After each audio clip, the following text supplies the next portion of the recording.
In the verse just before today's passage, the Pharisees sounded just like the church today. Look, the world has gone after him, they said.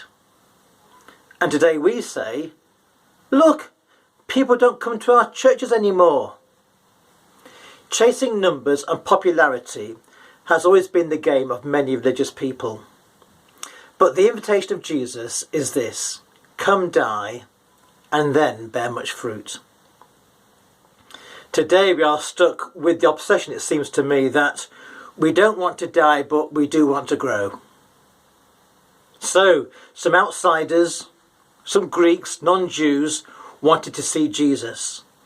And immediately Jesus knew that things were gathering apace. If the Gentiles were coming, well, the hour had come. And he pushes home his key message of death and resurrection, using that little phrase, very truly, or in the old Bibles it said, verily, verily. And in the Greek it goes, amen, amen. It's like an underline. It's like red ink. It's like highlighting it all at once. This is really important. And he says, unless a seed falls into the ground and dies, it remains a seed. But if it dies, it bears much fruit. There is the gospel in non-religious language.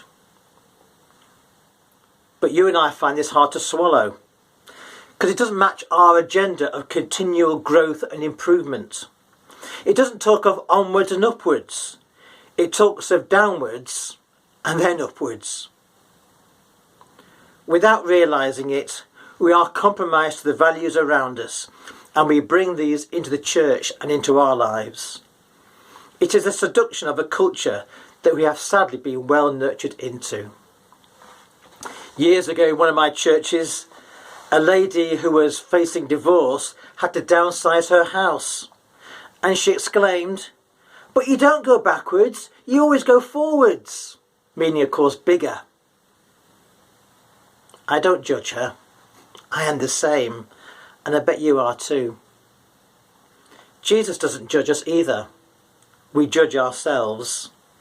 The invitation this Passion Sunday is to revisit this and abandon our desperate clinging onto what used to be.